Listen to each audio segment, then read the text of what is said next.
Great. All right. I know you were super stoked I was here on time. I know, right? I just did that because I wanted to talk about those things we can't talk about on this. It was a first. I am doing a podcast with Peter, Jennifer's singer fiance. We're going to do a podcast on concealed carry and what to buy and all those steps. So stay tuned for that. You got to do it live so I can talk trash. Yeah. That's awesome. Where's Ron? Dude, I don't. You know Ron. Canadians. Happy Monday there, Hunter. What's up, Hunter? Training, diet, super stops. Chris Aceto mentioned Ron on Heavy Muscle Radio the other week. Oh, yeah? Yeah, something about like politics and stuff like that. He said, I was talking to Ron Partlow. And he mentioned something about the prime minister leaving or saying he's going to leave. Something like that. Hey, speaking of the devil, there he is now. Devil? There he is now. Matt. We are live, geez. Ron. What's up?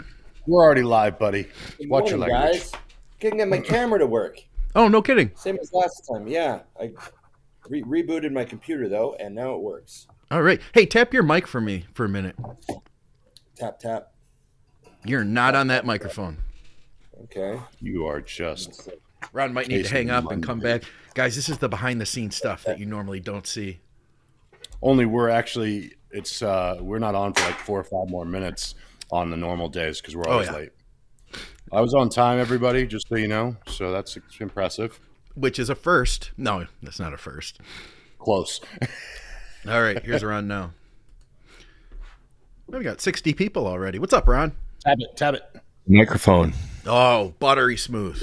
Oh, there we go. Smooth jazz radio right there. You know, sometimes you just got to take it out and put it back in, right, Dusty? Oh, they love that. I mean, the microphones do. So it's just something's not right, but you take it out and put it back in, and everything's good. World's Magic. good again. Yeah, there we go. Yeah. You know. Oh, look at Daniel doing it at work. That a boy. You don't need to work for the next hour or so. No. Focus on this. Zach's with us too. What's up, Zach Gunther? Oh, Jeff made it for his first live. All right. Good. Zach. Oh, yeah. I've had an office job before, so all you people that are dicking around on your computers, here, this one's for you. Zach's bigger already. I can feel it. He is. Is he? Yeah, nice. He is. He's grown. He's growing better now. He doesn't shock me one bit. And there's Lucas. What's up, Lucas? Does Lucas ever sleep? Aren't they asleep in Europe? No, he doesn't do that. They've got pre-workout for that. Pull this up by Stoneward. That's something people need to know. Stoneward. Lucas is an international man of mystery, so he could be anywhere on the planet. He could be somewhere where they're wide awake like us. Yeah. What does Stoneward say here? He says, when you hit subscribe, you got to change notifications to all instead of personalized. Otherwise, it won't notify you of the live. Hey, I've had multiple people message me over the last month, and they say, are you guys still doing the podcast? I'm like, what? For real. We just stopped. Because YouTube hasn't been giving them notifications of it happening. So just throwing it out there, guys. That's what the subscribe button and the bell. The bell is all about it. Ring the bell, but only once. Subscribe and bell. Yeah. Yes. Okay. Do you guys... We didn't bring it in yet. We were waiting for you. Yeah, let's go. Oh, okay. We need you, buddy. Hey, everybody. Welcome to It's Just Bodybuilding. Today we're going live. I'm Big Ron Partlow. We got Dusty Hanshaw and the producer, Scott McNally. Remember to like, share, subscribe, comment, and ring the bell. Ring it. Go. Yes, and remember, IamMutant.com. Go to IamMutant.com. Get your ISO surge, get your all in, and everyone should get on the gear. Use that code Dusty or Big Ron. Save yourself a bunch of money. Keep us employed. All that stuff. Thanks for watching the show. Remember, when you go to IamMutant.com and you use our codes, it's direct evidence to Mutant that the show is charging on, and they will keep sponsoring it. Absolutely. So there you go. Yeah. Justin's mom is also watching. Shout out to her. That's awesome. She gave us a hello. Love it. See, I love when the moms are in on the mix too. What about, did we announce Jay Cutler's a subscriber? Oh, yeah. We should. You know? Yeah. Yeah. So, I mean, since Jay's a subscriber, he's probably faithfully watching, so we got to say hi to Jay. Yeah, we'll just put it in the intro. Every episode. Say hi to Jay every episode. Yeah. Every episode. Ring the bell. Hi, Jay. Hi, Jay. Yeah, I'll insert that into my greeting next time. You know, of course, it's Big Ron, Dusty Hanshaw, the producer, and then just off camera we have Jay Cutler, always joining us. I just picture him eating oatmeal, you know? Yeah, Just like he always has. sitting there with his Just like- giant bowl of oatmeal again. Yeah, with a little spoon. 97 rice Yeah. cakes. Yeah, eating plain rice cakes. Right. Yeah. Oh Going man. back to plane. Mm-mm. Yeah. No. So how are we Try to- doing? It's good to see everybody live. I see the comments. I would like to stop and mention each one, but then we wouldn't get anywhere, would we? Although No, I I am just shout marking them any out. questions they have, because I know we got some topics and stuff, and then once we pound through those things, we'll take all the listener questions that they want to leave us. So Okay. we're with you guys. We're with you. Okay.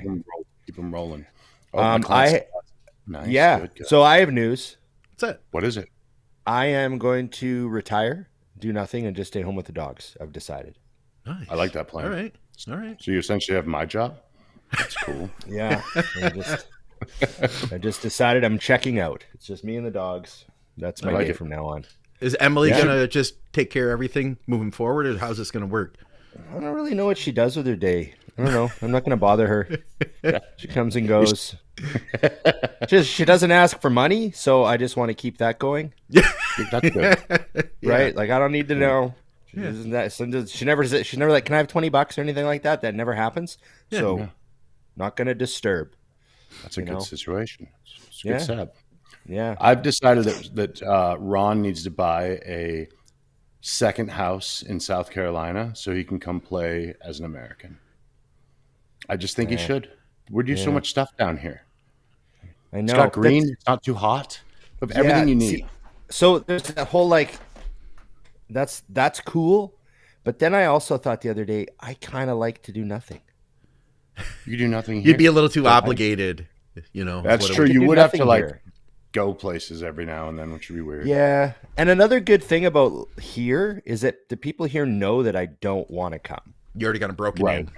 Yeah. So they don't, I just don't get invited to anything. Like my business partners don't even invite me over for barbecues. Like, what'd you guys do this weekend? Oh, I had a barbecue. There's like 30 people at my house. Like, oh yeah, hope you had fun. I get the invite, but they will actually tell me with the invite, we know you're not going to come, but we wanted to invite you. Yeah. We're tonight at 8. Like there's no notice anyways. Like you couldn't even go. Like Right, tonight at 8, we're having a thing. I'm like, oh yeah, thanks for the non-invite. I'm just kidding. It's not quite that bad, but Oh, look at Zach. the He's like, trend is moving in that direction. I never see you at anything. Yeah, I don't get invited. yeah, perfect.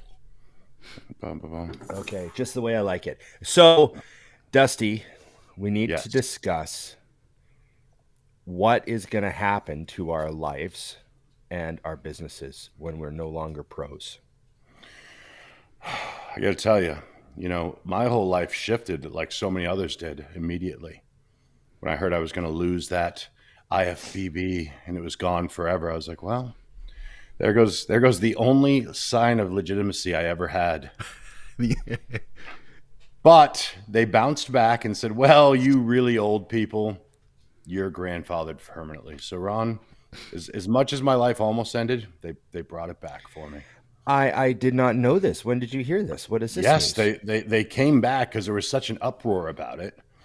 And So how old? Like are old? Like we're the anyone old cutoff? Like what's the- anyone before like last year is fine. Oh, So basically, So it's I don't have moving to change forward. my. I'm not going to get sued by the IFBB if I don't change my Instagram handle. They're not going to come after me with litigation.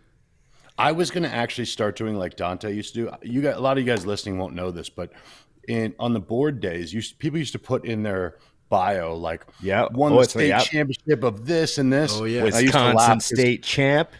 because I'm looking Dante at you, had David like Day. Dante had like 1987's third place dart champion, and then Yeah. like he had like badminton stuff written in there. Nice. I was Yeah, like, my there one we buddy go. had a Canadian high school bodybuilding champion. Just completely. I liked his better though because they were just way off the part. Like lawn darts, Yeah. third place, Yeah. 1986. You know, And then I don't remember who it was, and if he happens to see this, he's got to message me and remind me. But I had a friend that he put like his name and then IFBB bro, oh, that's beautiful. That's and he just beautiful. left it. like for a long time. It was IFBB bro. Because he thought it was all so annoying. Because I don't want to be part of this, but he put IFBB bro. I just thought that was funny. I was like, maybe that's what I'll do if, I don't know. If it all came to an end. So I was all ready to have this chat about my world collapsing, and now you're telling me I get to stay an old irrelevant pro. Yeah, we're still irrelevant. It doesn't matter, but at least we can write it down still. So that's good. Good, because I did not want to have to explain this to my 85-year-old father. Yeah, I just thought it was such a great. I thought it was great, just the outrage. I'm like, but you're not doing anything with it, anyways. Yes, and it didn't mean you didn't turn pro. Like, I don't know. They couldn't call me and invite me to a show and promise me money and still get me to show up. I'd be like, nah, I'm good. Yeah. Well, I'm happy to hear that, Dusty. I was all oh. Yeah, that's why I didn't tell you when you text me. I was like, oh, Ron's whole life's going to end. I'll make him wait till Monday to tell him it's fine. And drop it on him during the show. This weekend, I went to Juniors a few times just for you, Ron. I went to Juniors while we were in Vegas, thought of you, sent you the photo. I'm like, had many a $85 breakfast there. It's great. Yeah, if you're going to pay $85 for a breakfast, Juniors would be like a good place to do it, you know? Oh, but there's a taco place across the street from there, and we're walking by, and Nikki goes, "Oh, we got to try that tomorrow. It's on Instagram. It's everywhere." And I'm like, we'll see. We walk in there. There's about 300 people waiting in line for tacos.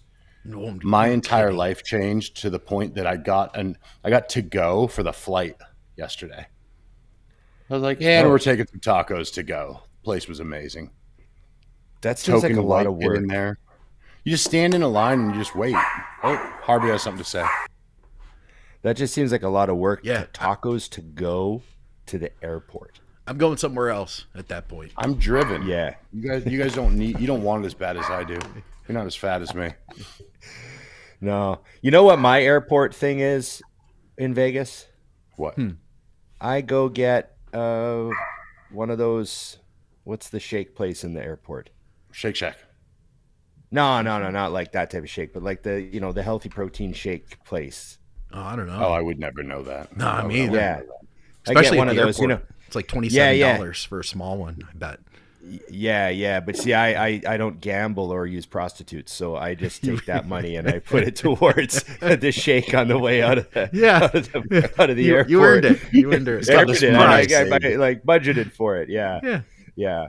But I always I laugh at the menu because it's got like the real healthy menu. Like there's like the detoxifier and the liver specialist, and they got all that stuff in there. And I'm like, oh, this is like people leaving Vegas. Yeah, I get it. They're gonna need that. Maybe an IV or something while they're some extra ginger. Yeah. All I needed was my crypto to keep banking because it was an expensive weekend, but well worth it. I'm glad you had a good time on your 1-year anniversary. Today. I'm sure all 99 people watching live right now wish you a happy 1-year wedding anniversary, Dusty. Yeah, I mean, how could they not? We're well on our way. She's sick and dead. She says, was it Jamba Juice, by the way? Nikki was. Yeah. Okay. Yeah. She knows. Okay. She knows what's up. I get the Jamba. I get like the peanut butter chocolate one. Because like those aren't the shakes I make at home. You know what I mean? It's got like frozen yogurt in it. It's all thick and creamy, and they're like giant, Yeah, $87. Perfect. Yeah, but it's not tacos to go. What else we got going on? I got something for you here. Hold on a second. I know Scott's do a little bit of internet wizardry. I'm going to bring up a picture of Regan Grimes at 303 pounds at 17 weeks out. That's all I got is his back shot. What do you think of that? That's all you need. Yeah. He's pretty good off-season shape. He's tucked in around the glutes and hams. He's definitely not too fat. That's a big 300 pounds. Yeah. That's what a dad bod looks like these days, huh? Yeah. Interesting. 17 weeks right now, it says. Yeah. From the New York Pro. It's pretty tight. Like if you look down around the ankles and calves, he's not carrying like a bunch of fluid. It's usually where you see a lot of it, right, on guys when they're 300. So he's like pretty tight 300. Nothing like hanging off his trunks, you know what I mean? Lower back. Yeah. You know, he's still got lower lat line and everything like that. Although with that much muscle, you should. Yeah. A guy that big shouldn't ever lose certain things. You know, you'd have to be super fat to not see them. I'm more annoyed that you guys aren't pointing out the most impressive thing about his physique, which is the fact that he still has a full head of hair. No kidding, right? Doesn't even make sense. I mean, there's a bright light shining down there, and it's just hair. Yeah. Just hair everywhere. Unbelievable. Yeah. Is he 30 yet? He's 30 now, isn't he? He could be 30. He's still 22 as far as I'm concerned. Me He's too. been 22 for like a decade. Yeah. Well, I know he did the technically juniors. He did the juniors, which in Canada is, I think, 21 and under. Okay. And he did the juniors in 2015. Yeah. So, you know, he's like 31 maybe or 30. Yeah. I don't know. Continually getting better. Yeah. Yeah. Regan's one of my favorites. Plus, he kills this process as well as any Canadian bodybuilder ever has. Yeah. Yeah. Regan's good.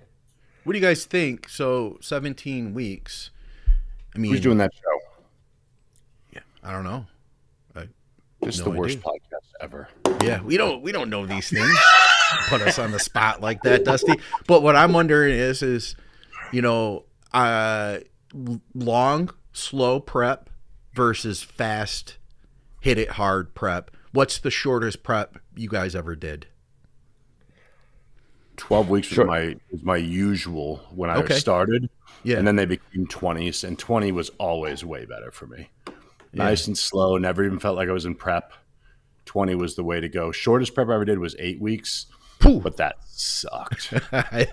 Did you just like get in there and just start starving from day one? Yeah, it was terrible. And you know what's weird though? The look wasn't any worse. It's just the prep was an 8-week prep felt longer than a 20-week prep. It was like panic ridden. Sucks from like day one, and every day you're looking, you're like, I'm not sure, until like 2 weeks out, you're like, yeah, you have no relaxation time at all.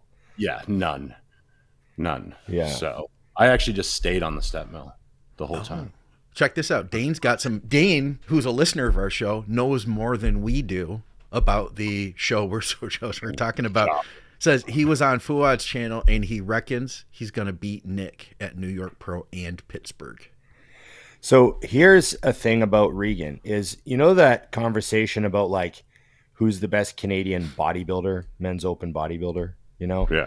And everyone talks about like Fuad and, you know, Ian and like all the guys that, you know, went to the Olympia at least once and all that stuff.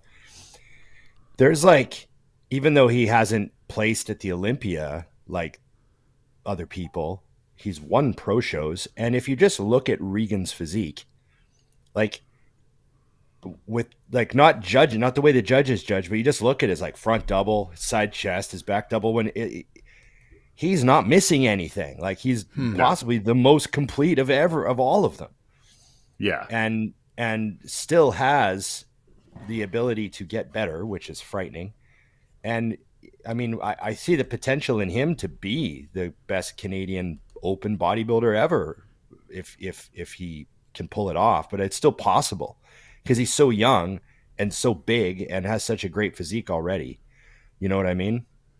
So there's time there for him to move into that conversation because I never hear him mentioned, you know? Yeah.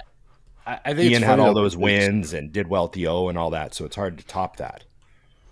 Yeah, I guess for me, because when I think of professional bodybuilder, I think of the word, which means making a living from bodybuilding. And I'm like, oh, well then outside of Fuad, now that he's retired, Regan is the best because he's made the most money as a professional bodybuilder. Yeah, he's done pretty good. He's done pretty good. Yeah, that's how I see things. Yeah, yeah. It'll be a great Pittsburgh show is going to be good though. Nasty because isn't Martin doing those shows too? I think so. Yeah. And here's I know Nick Martin, Hollingshead too. Bonac. There's some other guys that I think are going.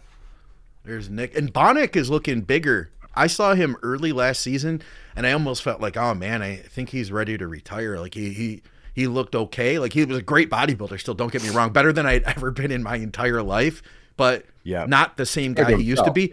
And then now I feel like seeing him in and I'll see if I can find a picture of him, but in more recent time, he's looked like full as hell, like crazy. Yeah, we'll see what happens. Nick needs a show. Yeah, you know. Yeah.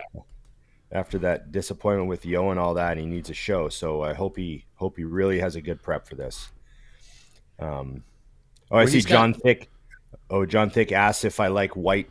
What? I don't like white sauces. What about white shakes? I'm totally fine with vanilla shakes. I love them. There we go. That's fine. Classic. Okay. Yes. Okay. What's next here? we had a bunch of stuff. Oh, here's some Bionic. Hold on a second. No, forget it. That's not a Bionic update. I apologize. You lie. Yeah, we did have a bunch of stuff though. What else did we have, guys? What else was on our list?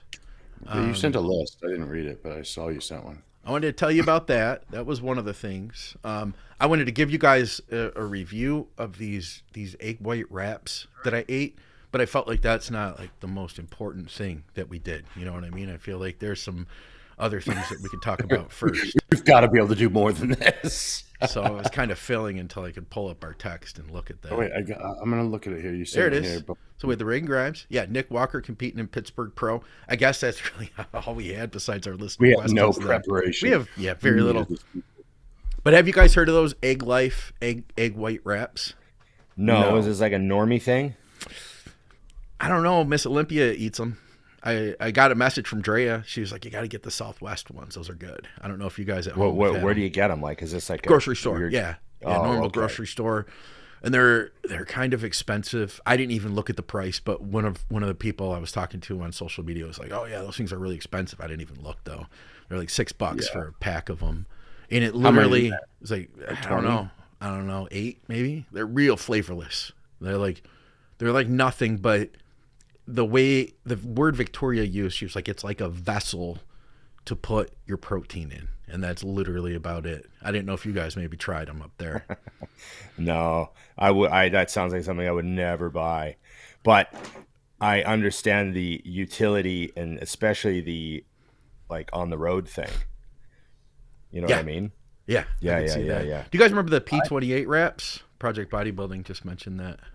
Oh. Remember those? They had like bread, and the bread was like 28 grams of protein. Yeah. What happened to those? You realize that regular bread is awesome. The owner went down hard for some things that were not related to bodybuilding at all. Non P28 related. Yeah. It's always funny when a bodybuilding company, like bodybuilding related company, goes down for something criminal. Yeah, it's like, oh geez. I always feel like those types of things aren't really designed for the bodybuilding world, but for people who just are trying to eat better. Because I would just look at it and go, well, a normal tortilla is a carb source, perfect. Now put my protein inside of it and call it a day, right? You know? Yeah, because it was just easier. Like when I traveled, I used to always do, like for flights, just do tacos with ground beef, and just the wrap was 20 grams of carbs, 2 of those filled with 5 ounces of ground beef each, and there's a meal, good to go. You know, Nick's got one for us. Look at Tina. She's got a whole breakdown for us. What'd she say? Heat them at 450 to crispy, then cream cheese and jam. Oh, Ron is out on the cream cheese. I am in on the cream cheese. I don't do cream cheese. Cream cheese also, Ron? What's that? Are you against cream cheese as well? Cream cheese is icing on carrot cake. Wait, what? I like that. That I back. When you guys were talking about a vessel, that's all I could think of is like the difference between a muffin and a cupcake. Is just putting frosting on a muffin, and it's a vessel to eat the frosting. So perfect. Same. What about Arnold predictions? Yeah, that's what Nick Gunther. Do we want to jump into that today? Are we prepared?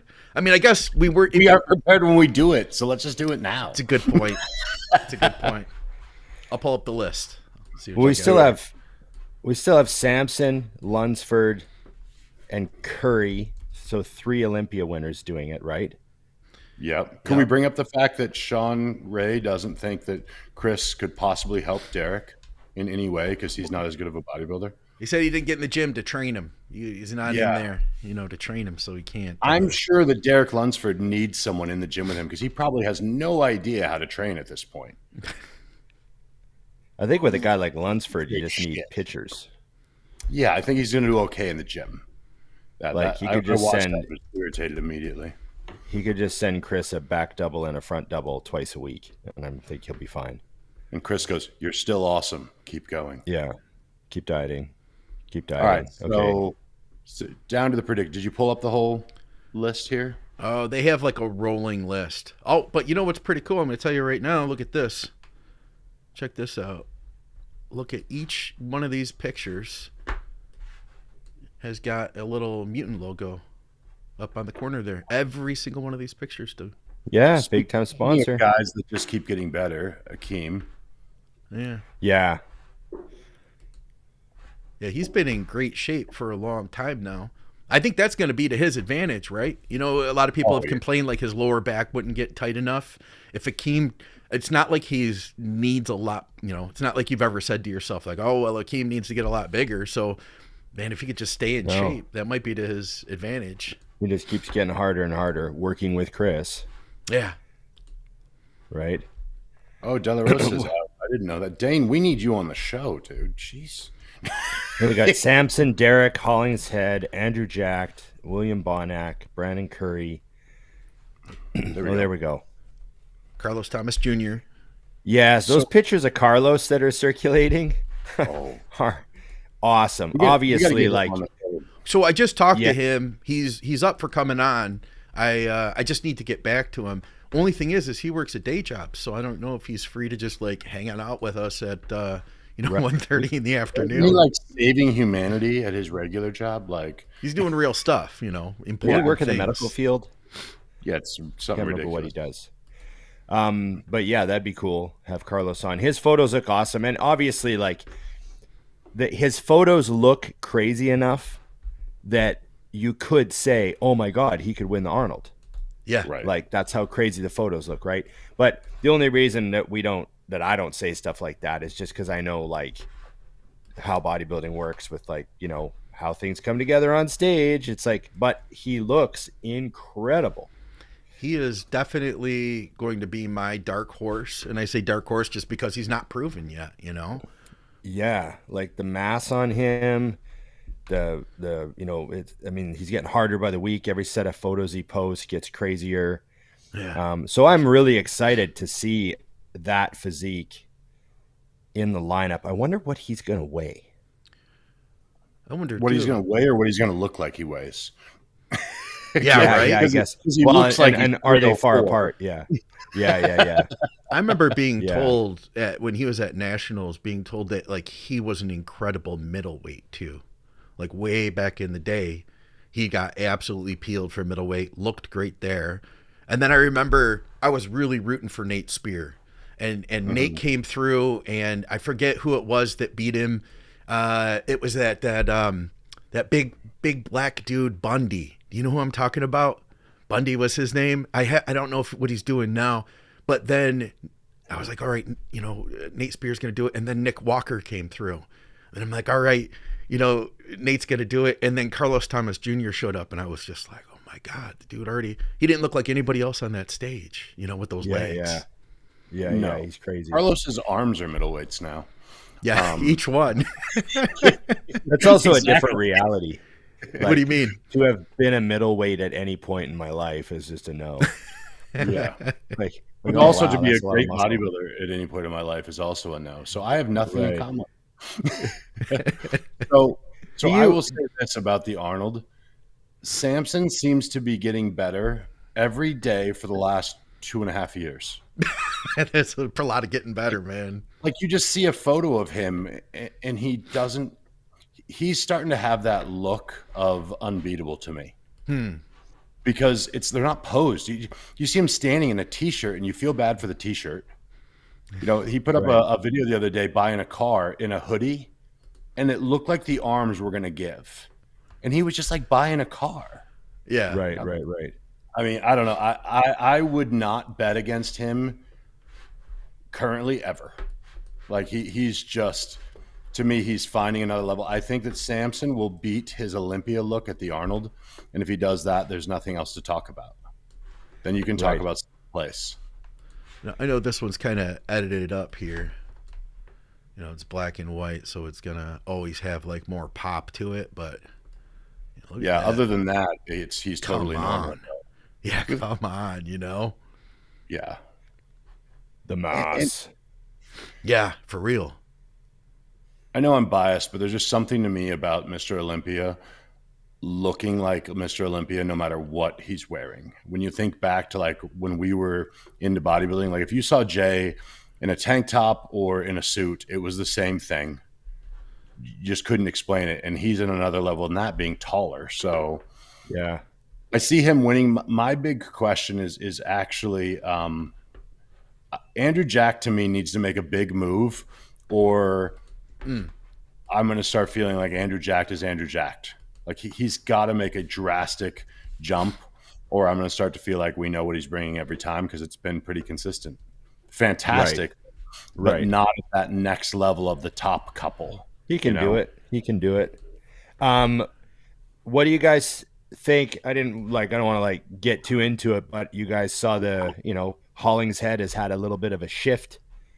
He's left the gym and he's gone somewhere else to train. Oh, yeah. So obviously, we don't want to like dig into.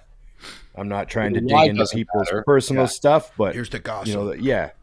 It's not about the gossip. It's just about he's locking down to show up at his very best. And I've been watching his videos. He's doing some new YouTube stuff, and I've been putting them on, letting them play. And he's such an easy guy to be a fan of and to root for. And so I just hope that all the obviously he's left the shed and gone to another gym, but he's still got Stefan, and it looks like he's in a good spot. And I hope he has a great prep, because I'm still a huge fan of his physique. And Stefan's a great coach too, especially for a guy like Hollingshead. I think they go really well together. So this will be great. Yeah, he looks nuts. Have you guys ever seen get online with James when he's doing his he'll play his video games and he'll stream it? Yeah, a live YouTube stream came up the other day when I was sitting at home eating. So I clicked it.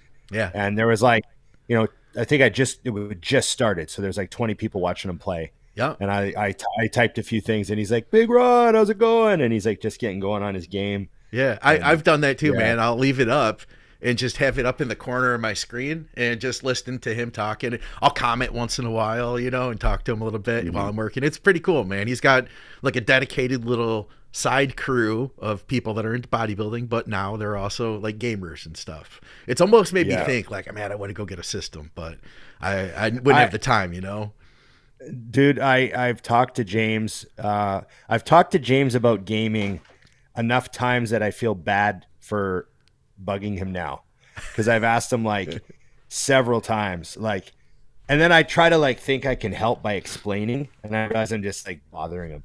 I'm like, hey, so I used to play these types of games. Yeah. So he just told me, he said, listen, I think you would really love Resident Evil 4. Oh yeah. It's not a brand new game, but it's an awesome game. It's my favorite game of all time. I think you would love it. You should it's not too crazy complicated. Obviously games get more complicated. I think number 4 is from 2010 or something. So it's an older game, and he's like, you'll love it. And then, so I said, all I want to do is play a bit of football, a bit of hockey, and then have a really good game that I'm into, Yeah. Yeah. And so now that you're retired, he's for the original. Now that I'm retired. Yeah. Now that I'm really retired. Yeah. You mean NHL 93 for the Genesis? The best hockey game of all time? Yeah. Yzerman to Fedorov. Yeah. Yeah. All I do is I'll send James a picture of a gun once in a while and say, hey, can you name this one? Do you know which one this is? And he'll be like, oh, yeah, that's an MP5. I use that for this, this, and this, That's classic. So Brandon Curry, Yeah, what's going on with Curry right now? How I haven't even. I'm going to look him up. I haven't even looked him up, but I know Isn't he training from home? Isn't that the thing? He's Yep. home. He's not overseas. Yep. And he's got a new coach, I think. I can't remember. Yep. Justin is helping him.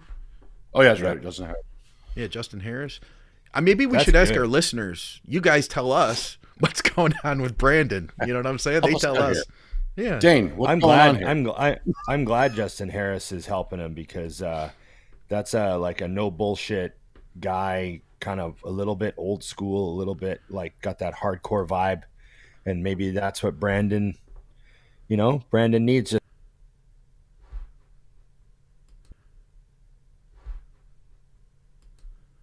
What's up, guys? I lost Ron and Dusty. Holy crap. I'm not sure what happened there. Thank you. F in the chat. I'll wait for the guys to come back. But you tell me what's going on with Brandon. Brandon posted full posing update this week. Thank God you're back. It looks like we lost our signal for a minute there. Okay, I thought that was me. So We're good, but we didn't lose the stream either. And they're giving us updates on Brandon, too. I guess Brandon posted a Good. full posing update. That might have been this video here. I lost all my comments. Oh, I've got them all still. Okay. Yeah, good, 'cause This I is lost him. crap. All right. Oh yeah, I saw the gray beard. Yeah, he's looking All right. good. Hold on a minute. I'm going to see if I can pull this video up. It froze up on me last time. So we got a little posing here. No, this isn't it. Oh, maybe it is. Yeah, okay. I mean, legs are looking good, and that's always been the critique of him, right? Not mine, but yes, other people. I have no critique about Brandon Curry that's negative at all. But Those are awesome. He's doing one-legged hyperextensions. Those are super underrated. I never did those in my life, but his hams are looking nutty. Oh, I'm glad his glutes are in already like coming that. in. That's yeah, that'd be like 5-6 weeks out with the glutes like that. That's a good sign. Oh, he says Brandon is training at Carbon Culture in Murfreesboro. A Jimmy Murfreesboro. co-owns. Justin's Yeah. coaching him. Yeah. All right. Yeah, that's wild. Good. So who else do we talk about here? We had Akeem, a little bit about him. Carlos Thomas Jr. Just Justin Rodriguez. Is he making it? That'd be great to see. Great to see him. I haven't seen him for a while because he took a break, didn't he? Or was he at the O? I feel like he's always needed a break. Don't be smart about that. Yeah, wasn't Stop. that- We're doing that soon. I saw it. Yeah. I'm touching that Yeah, later. Yeah, I can't help it but get that.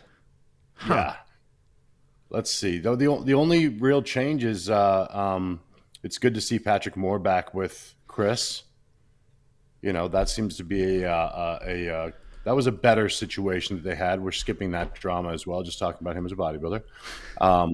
Can we? I don't know if I can root for him. I will say that I like his physique a lot, and I've always wanted him to do good.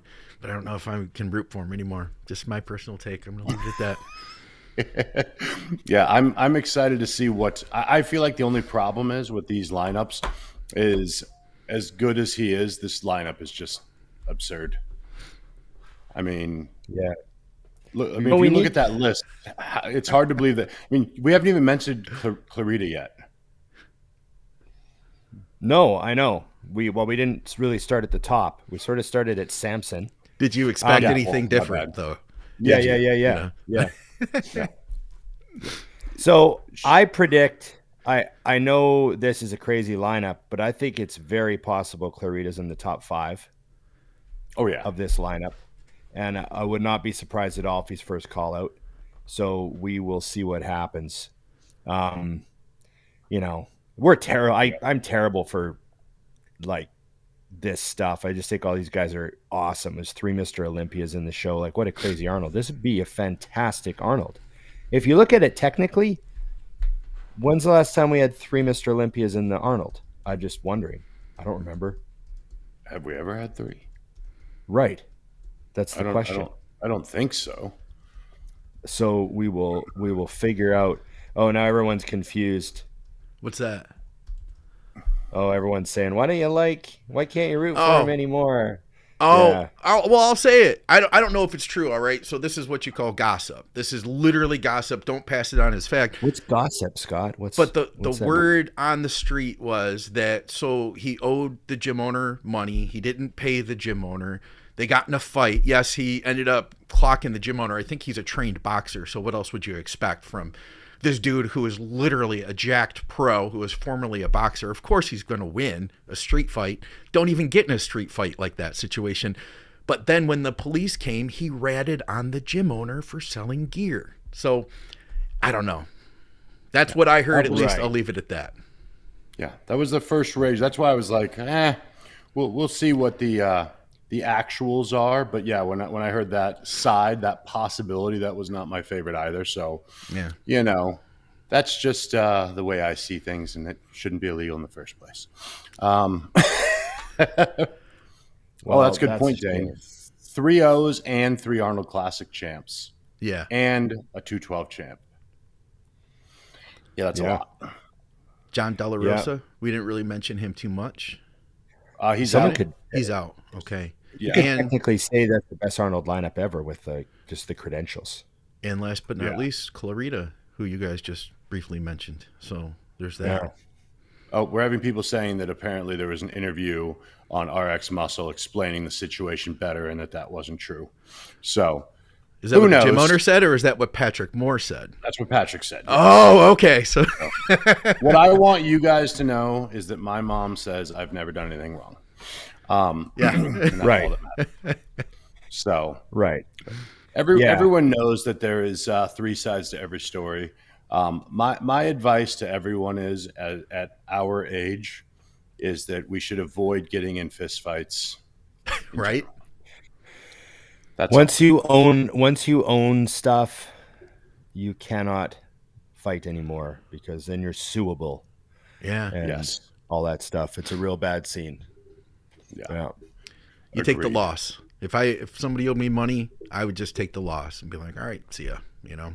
Yeah. Especially it's not like let's stop in the alley, Ron. Yeah, and also most of the people who deserve it don't have anything to sue for, so they have nothing to lose. Yeah, yeah. You know what I mean? I've seen lots of good guys tune somebody up that really needed it, and they wind up getting, even if the charges get dropped, they get civilly sued and fucking, $100,000 later. It's like that dude didn't need a slap that bad. I'm thinking of Mr. In Between now. His whole Mr. In Between, his whole philosophy. Oh, yeah. He's like, well, he deserved it. It's okay. So do you think that you're morally right? Yeah, absolutely. Yeah, he deserved it. Of course. Yeah. I'm not saying I don't say it. Yeah, I'm not saying people don't deserve it sometimes. They do. Yeah. So, yeah, man. But what I also want to say is, Dusty, we have to plan our Arnold because it looks like I'm going to be shooting some Mutant on Emissions that week. Yes. And then kind of rolling into town a little early. So I should have all day Thursday where you and I and Scott, if you guys are there yet, we could gather, some content before the madness starts. So that would be fun. Yes. I love that. Yeah. idea. So that's what I'm trying to line up is that I get my Mutant on Emissions filmed and I get to Columbus on Wednesday night. And then I'm like breathing space for the weekend. We wanted to train on Thursday. What gym did we go to last time, Scott? We went to Mike Davies' gym. Yeah. I forget the name of it at this minute. They call it the Midwest Mecca. It was pretty far out, but it was good. It was great old equipment. Metro Fitness right. Worthington. So we want to go back to that again. That's what I want. Okay. I want to get back there. I have a client that's going to come and play as well, so that'll be fun. We get that in. What's really nice about that? I'm sorry. Go ahead. I was just going to say I want to go to the range, but we'll see. I was going to tell Ron, the nice thing about Mike Davies' gym is it's like 15 minutes away. And so when you get 15 minutes away from downtown or 10 minutes away from downtown, it's like normal life. There isn't like crowded and waiting in line. Yeah. It's just like, we're just going to a gym at 6:00 in the evening on a Thursday. It's nothing really going on, Yeah. It's not like the 1-2 blocks from the hotel. Right. You know, You gotta like protein. fight for the 15-pound dumbbells, you know, and that's all you get. Yeah. That's that. Those gyms get so crazy. You know, the ones that are the local walk. You know. Oh yeah, that's why we don't train outside of Thursday that weekend. I never do. Never. Bum, bum, bum, bum, bum. Thanks, James, for the super chat. James sent us $5. Oh, geez. Appreciate you, man. James. Oh, damn. Thanks, James. So, did we have any other the questions that we did not that fell off there, Scott? That you had there? So I had a bunch. Okay. We were supposed to ask you about something, and now it's gone. And I wanted to bring it up right now. Oh, yeah. This lovely. Yes. I heard in this week we lost a legendary filmmaker, David Lynch. Yes. So David Lynch died this week, or last week, I guess. And some of you probably don't know who David Lynch is, but he made a bunch of really weird, crazy stuff. He did Twin Peaks, which was a wacky TV show. Twin Peaks changed television. It really did. Twin Peaks changed television, yeah. And he did Mulholland Drive, which is a real mind bender of a movie, like real screwed up type of thing where you watch it and you don't really know what's going on until the end. And he was real famous for his movie making style and a bunch of weird stuff that he did that I liked. What else did he do? I'm thinking of another movie he did. Oh, he did the original Dune, which was like I never back in watched like the that 80s. One. Yeah, it wasn't that great, but it was like that was David Lynch's like interpretation, so it was weird. Oh yeah, and he did. I just pulled up his list. 2 more movies from the 80s. Blue Velvet with Dennis Hopper. I saw that when I was a teenager, and I was just like shocked at how psycho. Like Dennis Hopper's character was such a psycho. Yeah. And Isabella Rossellini, who at the time was like in her late 30s or 40s maybe. And it resurrected her career, that movie. Oh yeah, she was beautiful in that movie too. And I was like a young teenager, so you like see the beautiful older woman and you're like, you know, losing my mind. I still do and that. Then, yeah. And then 1997 he did The Lost Highway, which is really like kind of like Mulholland Drive, like a mind-bending, warping movie. You don't really know what's going on. You got to sit. You got to just try to let it take you for the ride. But they're worth watching. They're really good. And the way I see it was Lost Highway came back again as Mulholland Drive. I almost feel like it was a more complete vision of the idea. Is like he just like it wasn't quite there yet, and he did it again, but he did it better. Mulholland Drive was such a weird movie, man. So you got to hang out with him? What's his story here? Yeah, so I thought, first of all, Victoria and I have been together for like 6 years now, and I didn't realize, I didn't realize I still had a story left to tell her. Like I thought she's heard them all, Right. And then I'll tell the same story again sometimes, and I know that she's heard it. But I wanted to tell the story, and she's the person there who will listen to me talk, So that's the way it is. And the other night, we just mentioned David Lynch as I was going to bed. And I was like, yeah, when I went to that workshop with him, in Iowa, out in the middle of nowhere. And we were like just getting in bed, getting ready to go to turn off the lights. And she's like, what? You did what? And I was like, yeah. Yeah, it was like back 2005. You just woke her up. I was like, yeah, back 2005. It was at this place called the Maharishi School of Management. It was basically a cult, literally in the middle of nowhere. This little town called Fairfield, Iowa, like way out in the corn, far drive. Like it was a long drive to get there. And it was like a 2-day workshop. And the people it was the most David Lynch experience, like the whole thing. It was about creativity and meditation.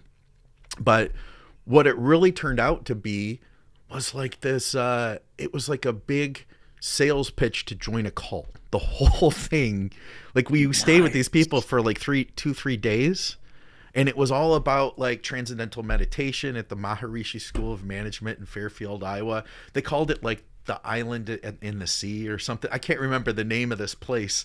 They referred to it as like the island in the sea, something like that. But yeah, everybody wore orange clothes, and I think they all had their heads shaved. They made all the food. They prepared all the food. They prepared food for us for all our meals, and it was all food that they had made themselves, growing themselves. It was all vegetarian. And David Lynch was there to talk about creativity and transcendental meditation. But the thing is like when he talked about meditation, you never really learned anything. You just kind of got the pitch, and that you had to spend $1,200 more to actually learn about the meditation. And the Maharishi was like televised in. He like did a meeting with us and stuff from India, like live stream type thing. And Donovan, Donovan the musician, he was there, and he played music the last night for us because he's into transcendental meditation as well. The Beatles were all into it. So, but yeah, I got to hang out with David Lynch, and everybody was scared to talk to him. But at one point when he was done talking, it was like we were in between things. I just was like, fuck it. I paid money to get out here. There was initially only going to be like 12 people that were going to be allowed in the seminar. But then after I got in, and I went with two friends, and they, so the three of us got in, we filled it up quick, and then they opened it to like 50. So there's like 50 people, and everybody just kind of like kept a distance from David Lynch. But I was like, fuck it, nobody's talking to him, and he's just sitting there. So I just walked up and was like, hey, David Lynch, my name's Scott McNally. I just wanted to say thank you. You've really been a huge, which he has. He was a huge inspiration to me as an artist. Like in all my photography, everything he did. Stuff's all different. With filmmaking, there were so many things, like dream sequences have been done different ever since. The way storytelling, a lot of it's changed. So anyway, that was my David Lynch story. I got to hang out with him for a few days. It was the weirdest, most David Lynch situation you could imagine, honestly. Surrounded by people that are like David Lynch characters. Yeah, they all were, dude. They all were. It was crazy. And they wanted you to join their cult. How was it in the cult once you gave him the $1,200? I didn't have $1,200 to give. Yeah, I didn't have $1,200 to give. They were barking up the wrong tree there. I've always wanted to know how to start a cult, and now I know. That's good. Yeah, you got to get David Lynch involved or somebody of that caliber. I see Tanya Miller here. Tanya tells us transcendental meditation is a whole celebrity cult. They all randomly bring it up. Yeah, they do. That's awesome. It is. You got to pay to get involved. I read about it as a kid too, and even in the books, you didn't really learn about it. You learned the benefits of it. It was like all an infomercial. It sounds like Scientology, and then it's like not till like the 20th meeting and $100,000 later they tell you that it's another $100,000. Right. I love those things. I had that with like a guy that was a client of mine. He did a multi-level marketing thing where he was like, hey, will you meet with me? I'm like, screw it. Like, this guy's giving me thousands of dollars. We'll sit down. So he runs through this whole thing, and by the end of it, I go, you haven't told me what I get for the $20,000. He's like, no, but then you'll be able to sell it. And I'm like, but you haven't told me what it is. And he couldn't even answer. It was just the opportunity to screw more people out of $20,000 one at a time. Right. And I'm like, do it to other people, Do people actually give you this money when you've literally spent an hour of my time and not told me anything other than I can go on a trip and trick other people out of their money? I don't know what's happening here. Yeah. I like how you used to at least be old school high effort. Now you can just use Instagram. I saw a great influencer reel the other day. It was how to make $20,000 a month, and it was make a bunch of reels telling everyone that you make $20,000 a month, and then tell them that you can help them make $20,000 a month, and post from places like this, and it's like a fancy restaurant or in front of a helicopter or at a car lot or like, and it was saying like the real cost involved with getting that shot was like $5 to get into the park, and no money to get onto the lot, and I tipped the guy $20 to let me hold the keys to the Lamborghini, and like just all these like little things you can do. And then it says, and then hopefully within a year you're making $20,000 a month. But from the start, you portray that you are. Yeah. So that's Internet 101, isn't it? Yeah. Just fake it till you make it. You know, I've learned so much. That's right amazing. now. There are so many funny comments too. Scott, you're lucky to be alive. So did you join? There's a lot of really good ones. He wanted to, but he didn't have the $1,200. Yeah, I forgot all about that though. Like, and to retell that story, I visited a cult in the middle of Iowa to meet David Lynch and spend a couple days. that's a with great him. story. It was weird. And Donovan, Ron? Do you know that his music? He did that Hurdy Gurdy Man song, and he had a lot of delay, on the pedals and stuff when he played it for us that night. I feel like if you play that story in reverse, the fact that this was a cult situation seems very obvious. Meet us in the cornfield in Iowa. Yeah. That's really where it all was like, oh, it's a cult for me. You know what I realized? I realized something the other day, and this is just sort of cult related, but it was just kind of a star power thing. We watched a limited series that had Nicole Kidman in it. It was called The Perfect Couple. It's kind of like a murder mystery type of, just a easily digestible little 6-episode show. Yeah. And it had Nicole Kidman in it, and she was great. Just a reminder of how great Nicole Kidman was. She's just an amazing actress. And then I just saw the trailer to her new erotic thriller that I didn't realize was out, called Baby Girl. Huh.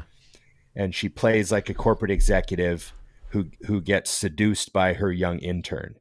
And it looks like it's rated R. They're calling it the return of the erotic thriller, because the erotic thriller has apparently been dead for a while. We used to get stuff like Basic Instinct, Eyes Wide Shut, right? The erotic thriller. And they've just they just sort of were saying they've been dead for a while. And now Nicole Kidman's going to win an Oscar for her new erotic thriller. Anyways, I'm watching the trailer and it looks very enticing. Like, she looks great in it. And I'm thinking to myself, Nicole Kidman, to me, is a super, super duper star above almost everybody else. Oh, there's Lee Priest. I got my card back. He's a pro. It's Lee, only $400 US a year to keep that card. I think he was saying he joined. He said, I joined. I got my card. I'm back. I'm back. Yeah, Meaning, I think I joined as in everybody was talking about a cult. I have a feeling maybe he was going in that direction. He just might have. Yeah. So anyways, I'm thinking about Nicole Kidman, and she has a double whammy of fame. She has Oscar winner fame, and then she has that special, elusive, tiny little club of people who actually know Tom Cruise. True. Because that, to me, is one of the wildest Hollywood things, is that whole Scientology connection with those wackos. And the fact that she knows. She's not talking. She signed an NDA or something. I'm sure she did. They split up enough money and stuff that they're fine. But she fucking knows. I would love to get her a couple wines in, blabbering about what actually goes on. I just find it fascinating. I love that shit. I love that. Steve said, this is the longest ad for Nicole Kidman of all time. She deserves it. She was great in Eyes Wide Shut. She was great in Eyes Wide Shut. That movie was awesome. I love that. Hey, she's timeless and ageless. We can talk about her as long as we want. Yeah. Anyways, I don't mind letting people know who the best stars are. That's what you do. That's what I do. Go. Yeah, I'm glad that Lee is a part of the club again. Yeah. I want to see, because if I just see the name Lee Priest, I'm like, who the fuck's that? Yeah, no. Without the IFBB? Of course. Who?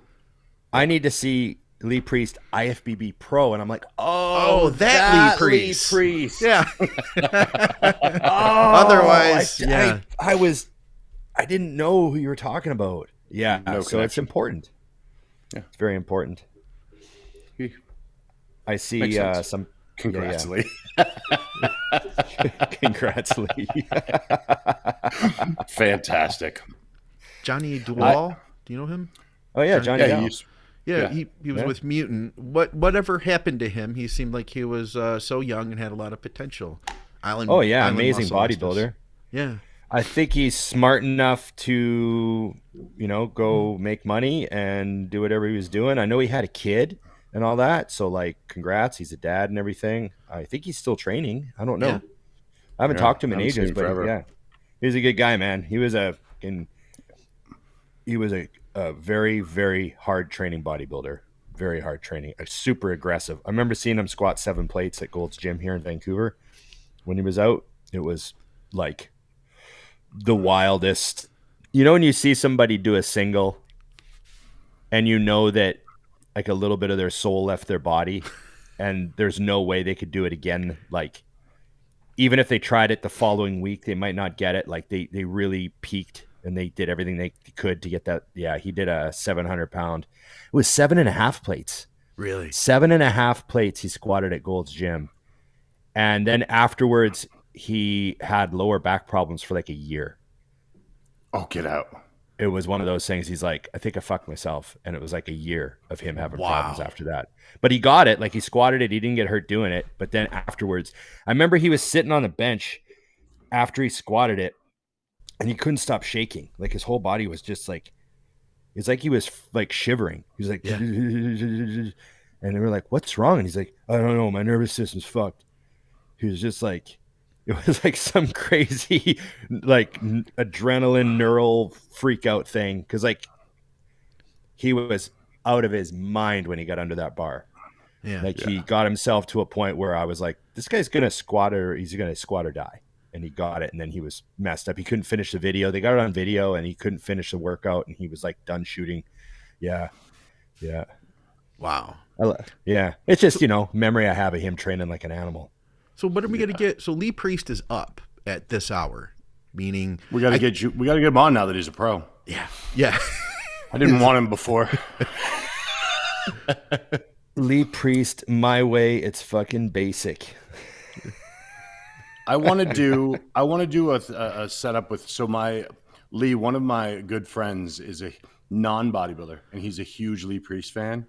And he always sends us little clips of Lee, like, responding to people. So like, and he'll always say like, Lee doesn't give a shit. Cause a guy will say like, I'd like to get a belt for my brother that's, handicapped. And Lee will go, you should buy him one. And then, or then someone's like, I'd like to catch a workout with you sometime. And Lee's like, I don't know why anyone would think I would want to train with somebody I don't even know. Like, his response I love. So he'll send me these little clips. He's like, I love Lee so much. That's funny because Lee, even back when when Lee was like competing at the O, he was one of the guys that had fans outside of bodybuilding. Like, I remember back in the early days, people go, you're a bodybuilder? Oh yeah, I like that Lee Priest guy. Like, he was one of the very, very few names that had enough escape velocity to get out of bodybuilding into like regular culture without the internet. Yeah. But that's just how it's always been, It's My funny. responses are a gift. He says. It's a gift I have.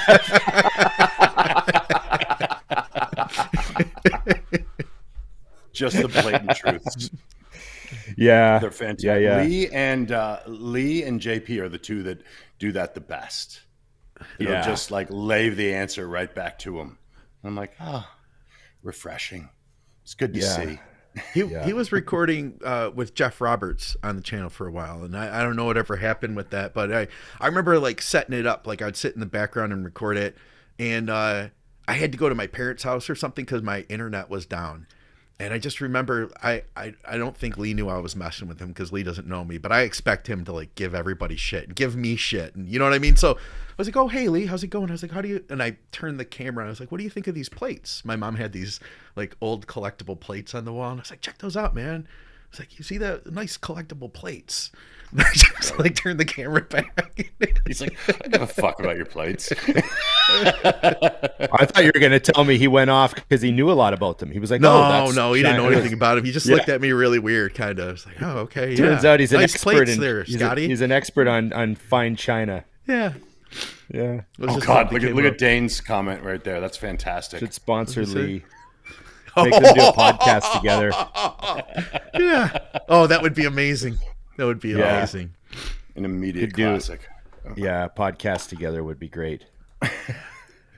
Well, we got to have Lee on. Are we going to have Lee on or what? Lee, can we have you on now that you're a pro? Do we have to be afraid? Are you going to ruin our show, Lee, and make Scott edit it a million times? I think that's why We Scott's just let like, it go. I don't know. We just let it go. just- We'll let it go. Whatever Just let happens, that one happens. episode be completely demonetized. Yeah. Yes, they were very beautiful periwinkle china. I'll tell my mom that you appreciated the plates next time we speak. That's yes. fantastic. Yes. Yeah. No, that's I like that. I like that. Well, we got Jay Cutler watching the show. We got Lee Priest watching the show. Yeah. We're doing something right. Yes. Jay's not a pro Right. anymore, though, so does it matter? He's Well, he hasn't grandfathered paid in. his. He might be you know. grandfathered in. Yeah. Maybe that Olympia. You got to did make. it. Who knows? You got to make Jay pay his $400 and fill out his form. He's gonna need a You loan. know. I can't believe we actually did an actual breakdown for the Arnold today. Was that acceptable? Just 'cause Doesn't it's count. gonna I don't cut it. think it counts. I don't think it's enough. I think we should do a whole other show where we do it poorly again. I think we just leave it as it was. We should ask our friend Scott Weston if that was enough of a breakdown to count as a breakdown, because we can't Well, be telling people. He just liked the fact that we were asking them for Yeah, who's in the show. yeah, for sure. So I have a question to ask the people. Yes. Yes. Okay, we got to have him on then. I'm going to Cabo on Thursday. So I just said, any recommendations from our listeners who are familiar with Cabo, what they like about Cabo, and just looking for any little tips. And, I've been to Mexico a bunch of times, so nothing's new or whatever. But Cabo's new to me. Never been there. Scott All Weston I says it know doesn't is count. Oh, it doesn't count. Okay, good. All I want to, I want to go to Sammy Hagar's bar. I'm going to go to Cabo Wabo and just check it out. But other than that, I don't really have any plans. Like, what's the you best guys- sandwich shop? Ron needs to know. Yeah. Yeah, I don't know much about Cabo. I don't know I much got, about I got it. that was I don't one plan of on doing my- much. Yeah. That was one of my honeymoons, Cabo. So Really? yeah. Well, first what one. do you do, Dusty? You're the pro then. You know more than either of us. You've been there. Well, that was the first marriage. That was like literally a lifetime ago. So I don't even remember. But we did go out on like a big pirate ship, like one of the actual sail ships, and got lucky. And there was a dolphin going all around us, like probably 100 of them. It was actually pretty. Oh, wild. that's amazing. Okay. Really? Eat it That was Squid cool. Row. Okay. Squid Okay. Row. There we go. Sea fishing. I would like to see Ron sea fishing. I Yeah. think that would be some nice content. I feel like Ron yeah. doing some deep fish. Oh yeah. Want to watch me, my giant deep sea fishing rod, fighting something for like 5 hours straight, Yeah. right? That'd be Is that what you want? You could make Yeah, a mutant yeah. ad out of that, like supplements and stuff. You could. 5 hours in. If it wasn't for my mind fuck, then I wouldn't be able to I think reel in that this extra fish. scoop of gear I had kept me going. Yeah, I see. Yeah, something like that. A new style of Tied marketing. in. Hit up Jim. There's a whole demographic of people out there that we're You missing. probably get him to write it off too. It's perfect. Yeah. I was thinking for when we do have Lee Priest on, I have a list of questions about Superman that I want to ask him. So Really? That's it. Yeah. Because you know how he's always a Superman guy. Yeah. Yeah, I got a whole bunch yeah. of questions about that. Yeah, Yes. definitely have a list. So Ron, while we were in Vegas, we went and saw the Mentalist again. The guy that was with Oh, you went and saw the same guy? yeah, but we saw him solo. So he had his own show for an hour and a half. What was his name again? Unbelievable. That guy was Yeah. so good. Once he was like, by I the was just end of telling the people show, about that. your mind is completely broken. And what was his? I'm pulling up his name because Nikki, of course, posted it because God knows I'm not going to remember any of it. But Colin Cloud. So we went and saw him. It's a small show. It's his first Vegas one that's like solo. There was only 130 people in the room, and as luck would have it, Nikki gets us tickets that are literally right on top of the stage. I'm like, oh, we are so screwed. So we were involved in that show very quickly. Okay. Very Yes, we quickly. immediately picked you out of the crowd. I was like, really? I looked at her, and she's like, we're fucked. And we were. Yeah. But What happened? Well, whose fault is it? What were you wearing and what was Nikki wearing? I have a feeling I'm it not had even to in do the with- room is all you have to know. Yeah. Me being there means nothing. Yeah. Okay. Yeah. Okay. But So yes, Nikki got picked on. Nikki got you guys picked yeah. on. So, but it was anybody who's going to go to Vegas, go see that show. It's not that expensive, and he was amazing. And I imagine in a year or so, those tickets will be very expensive and they'll be at a different hotel. Huh. Because he was That Ron guy- remembers. Yeah. There's a lot of things, a lot of questions I have when I go see someone like that. Because like I'm a pretty logic-based, rational thinker type of guy. Like if something amazing happens in front of me, I'm like, okay, well, you know, there was this and that, and I'm pretty sure. Yeah. You know what I mean? I'm not Yeah. that. I'm not a pan. Oh my god, it's magic. I'm like not that type of guy. Yeah. I'm the type of guy that like, what's the law of numbers that's occurring here? What little trick is being exploited here? What weakness in our ability to notice things is being exploited by Right. these Yeah. you know what I mean? Like what clues did we give this guy without us realizing? Like I'm thinking like that. Yeah. Super critical. And I got nothing. So the best portion, Ron, of this was the very end. He had asked somebody really early on a question to Right, they do that. come up These with long like a setups. famous person that we would all know. And at the very end, he guessed the guy, and he was wrong, and he was wrong again. And he goes, and the guy finally goes, the guy I had said was Superman, and he goes, I missed it. And that right as the show ends, he goes, one more thing, and he takes his shirt and opens it up, and he's wearing a Superman shirt already. You're So kidding. Yeah. what I've figured out I'll say figured out, but I think what it is he gets you to think of something. Yeah. Like you didn't That's- think of Superman yourself. He made you Yeah, think of I know. Superman so he could pull it out Wow. later. You know, because having seen him once, I went in like I'm focused. Yeah. It didn't matter. Didn't matter. No. I When know. he's guessing a lady's first dog name, Yeah. I'm like, and Yeah. you're watching her whole family fall apart when he gets it right, because you realize like their minds are blown as well.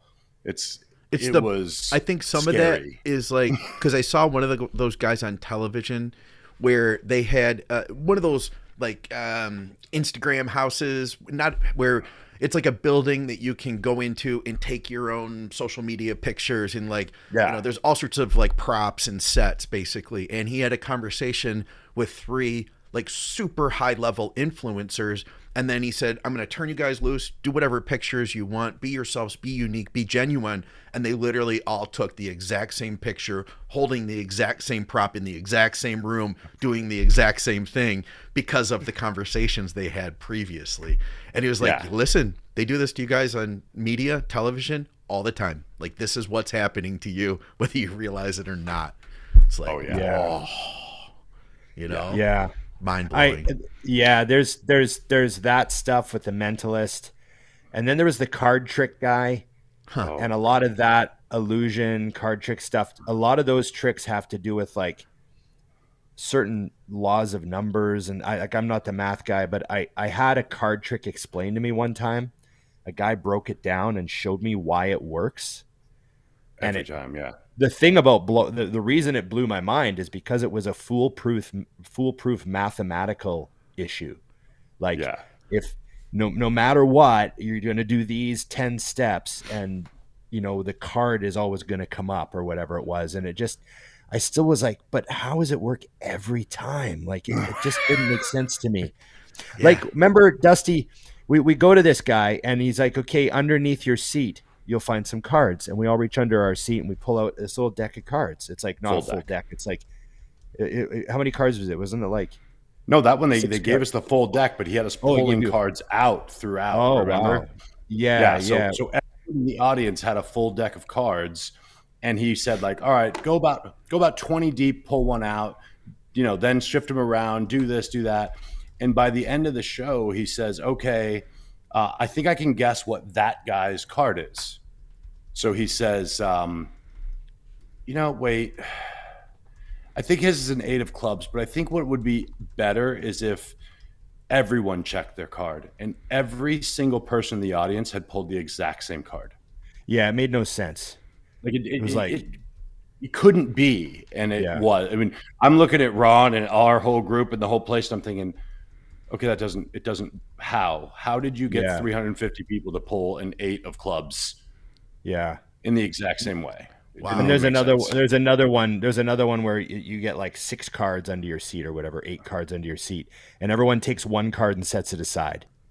And then they fold the rest and tear them and do this and do that. And then at the end, they throw them up in the air.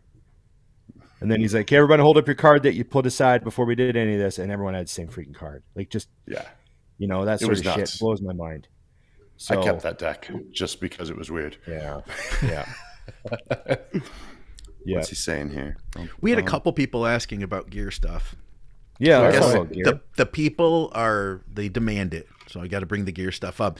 That's fine. I wanted the group to talk about the new school, high DHTs, low test approach, even in off season. Thoughts, options on health / results, well-being versus test is best. I think 2 things. First off, I think that some of this has to do with people wanting to look really good all the time. Yeah. They, we joked about this when Fuad was on. We used to run, test and D-ball, and we wouldn't care about water. Like, we would just go, well, yeah, who cares? Like, it's just off season. Like, who cares about water? Like, we wouldn't care at all. Yeah. Like, you'd see your buddy and his face would be a little blown up, and you'd be like, I am running some D-ball. Like, no one cared. But now there's a lot of pressure for guys to look a certain way, or more so a certain way. So I think that's why guys aren't using, like, that stuff's not as popular with a lot of people now. And the DHTs come into play because everyone thinks, oh, if you run DHTs, I'll help control my estrogen. I won't hold any water. I'll look better. That sort of stuff comes into it. But also too, like, from my experience with me and from everything I've been through and all the people I've helped, you got to watch your blood work with DHTs. They're not the lowest side effect drugs. And if you're running DHTs all year, I think I would wind up with really hooped cholesterol, which isn't great. You don't want a 0.6 HDL and, like, all that sort of stuff. And I just hope that guys that are running DHTs, as a majority of their cycle like that, they're, either genetically gifted for that marker or they're watching their blood work, because it's, that's, I think, what's going on. Yeah. I agree. I think that most of the stuff, speaking of having Lee on the show, I just think the amount of thought that goes into all of this is way more than need be. How do you feel? Do you feel good in the gym? Do you feel strong? Is your sleep good? Are you able to eat because you haven't thrown everything off so bad? Those are your primary sources of if things are going well. So many people, I hate that the game has changed to the point where it's so worried about what you look like now. I think it should be more of a long-term process of, where's my health? Can I put on as much muscle as possible with the limit? When I think of side effects, I'm not really thinking the way that guys do now. I'm thinking of blood work. When I pull my blood, which is going to be at the very end of this cycle fresh, so I see how bad it is it really bad or is it pretty good? And I think that most people nowadays are more concerned with what they look like on Instagram and less concerned about what that blood work looks like, if they even bother to get it checked. Yeah, and the arguing about, like, there's a couple guys at my gym the other day just like chatting away about Masteron versus Primo, because there's been a bunch of Instagram videos like Masteron versus Primo, which is right for you, and people make these claims. Like, I don't like crazy claims, And the one guy's like, yeah, when I was on Masteron, I felt this way and this way. And then when I was on Primo, I felt this way and this way. And the other guy's like, yeah, but you're also running various test esters and GH, and you were getting ready for a show on the one. So like, how can you then say that that's the Primo and the Masteron making all these like large differences in how you felt and your energy levels? Like people just, they make broad sweeping general statements that are just ridiculous to me. I'm like, you know, when people say all this stuff about, oh, that drug does this to me, I'm like, really? Does it really? Yeah. Like, you know, are you sure? Like, is that what it actually happened to you? Or were you like tired from prep, or were you on 4 other things? Or so that always comes into it. Like I said, we used to just have the dilemma of what's the realist, like Masteron versus Primo. And the answer to the question would be, which is real?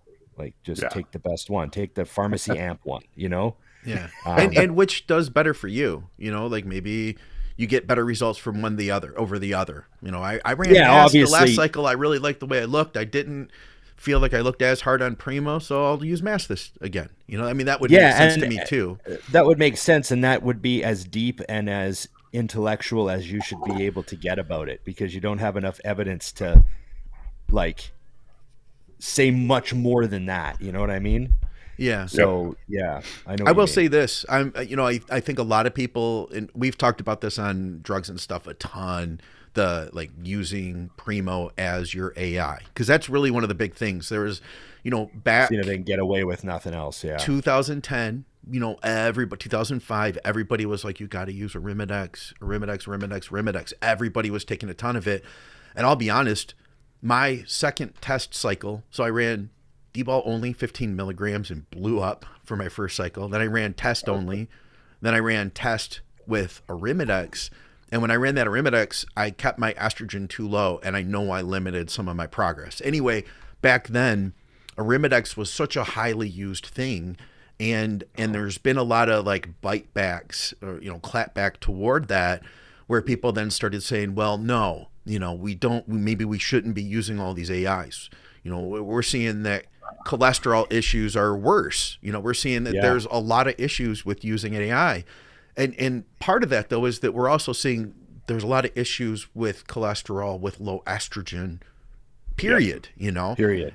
But what people have kind of conveyed that into or translated that into is, well, then let's not use an AI. We don't want to use an AI, but we have to control estrogen somehow. Why don't I control my 500 tests estrogen with 500 Primo? So now you're on a gram, you know, and I think that sometimes people don't look at that factor. Now you're using a gram to have a quote unquote safer cycle. You know, Primo is a compound as well. You know, it's its own thing. So I think that there's some of that goes into that as well. Like people that are afraid of AIs now. I don't think that an AI is a bad thing, but it's all about, you know, using it in balance. That'd be my thought. We got a super chat. You got to make sure you grab there. Yeah. Medieval engineer. Who's that? Somebody who gave $20. That's more than one cup. Thank you. That's 3 cups of coffee.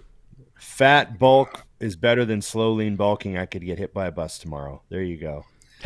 If you get hit by a bus, the bigger you are, you know, the more cushion you're more likely have to survive. Yeah, exactly. The more fat on you, bring on the bus. You know what's funny is speaking of that, so when I had the stores, I used to have this kid that came in all the time, and he bought all the supplements and, I mean, spending a ton of money. And I told him one day, I said, dude, you know what you need to worry about is eating. You need to be eating more food. Like, I want you to start putting some of this money into food. And next thing I know, when he would come into the store, he would be eating food coming in to shop. He was just eating all the time. And I said, you know, I think this kid has got something wrong with him. So I'm going to go ahead and make him a training partner. And he was an awesome training partner. And now he is a giant YouTube star, Ryan Humiston. Nice. And he does a ton of great YouTube stuff now.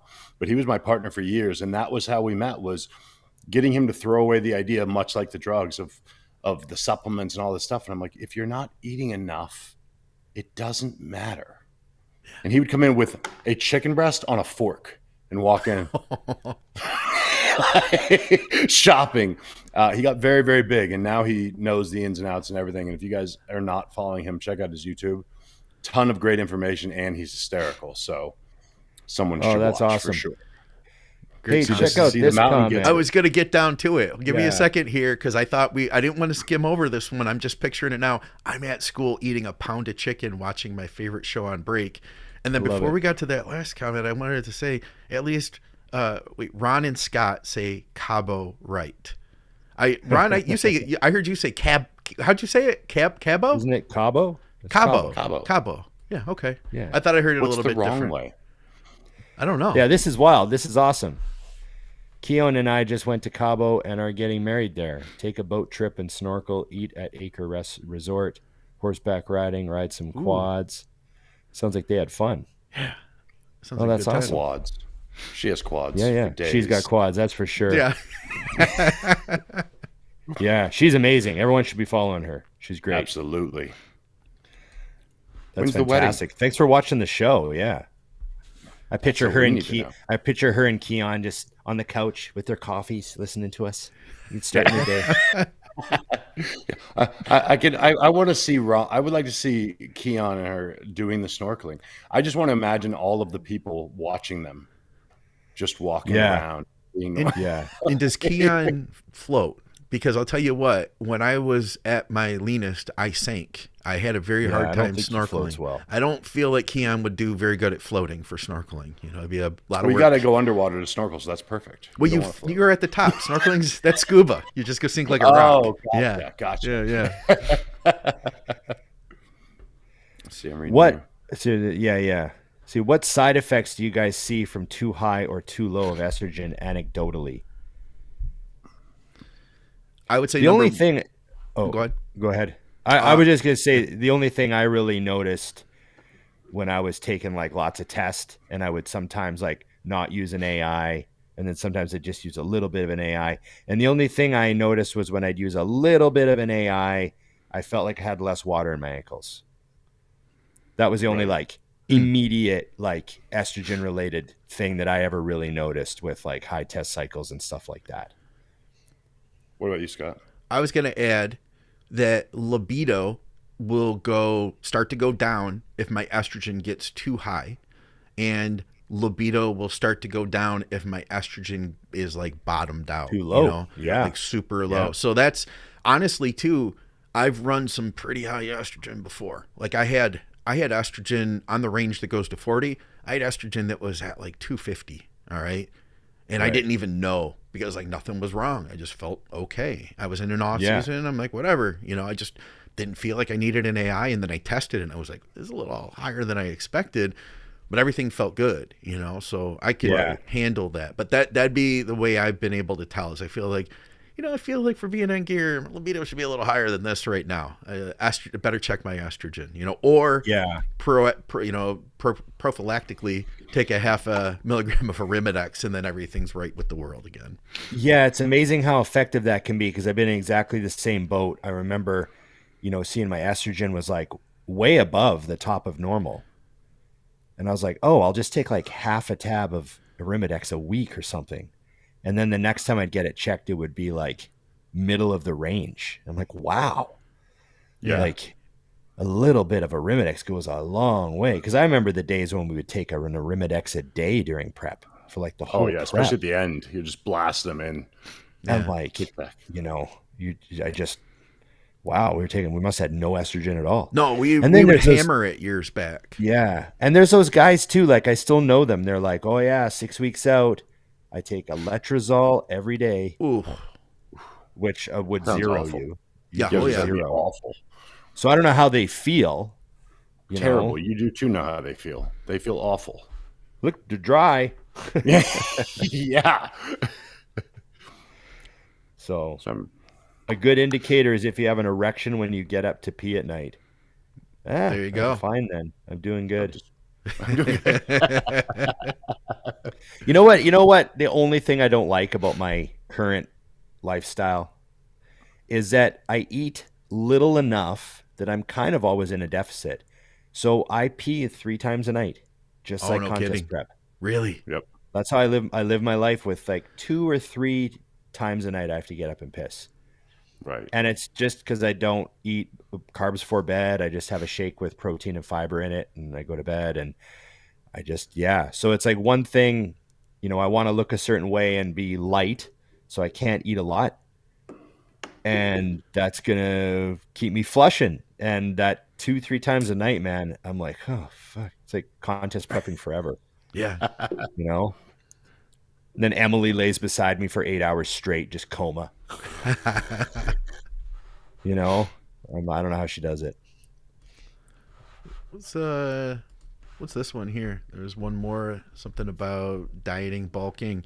Bulking, eat at estimated maintenance calories of projected goal weight and fat percentage. Stay there. Eventually, you'll learn bit because new maintenance. I don't know what he's saying because he said, "What do you think?" I'll just put this up here. You guys can read it. Yeah, I was gonna say. Oh, he's saying, so it's like kind of the old saying, eat for the weight you want to be, not the weight you are, right? That's the old saying, is if you're 260 and you want to be 275, then you have to eat like you're 275. Yeah. So he's like, eat at estimated maintenance of your projected goal weight and stay there, and eventually you'll grow into it. And it'll start becoming a maintenance. Yeah, if you actually put on that tissue. Yeah. You know what I mean? Actually, yeah, I guess.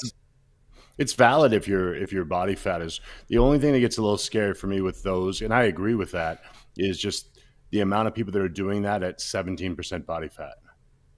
Right. And I'm like, now is not the time to also add another X amount of calories to put on 20 pounds, Yeah. That's the gray line there, which I don't think happens as much anymore because guys are trying to stay way too lean. But I know that was a mistake I made. You'd be already heavy as possible, you're just fat as shit and you're 260. You're like, well, I want to be 290. So now you're eating for 290 and getting fatter and fatter for no apparent reason. I think that's the one thing there's the line between what we used to do and what's popular now is where the sweet spot is. Right. It's between the two. Like, don't do what you're doing now. Don't do what we used to do. And that's the best line for growth. Because I really don't think if you're made for this, that you need to be over 10-12% body fat ever. Like, that's a lot of body fat if you think about it in percentages. The problem I run into talking to a lot of competitors is they think in weight, not in percentage. So they're like, well, I'm only up 30 pounds from contest. I'm like, but you're 155 pounds.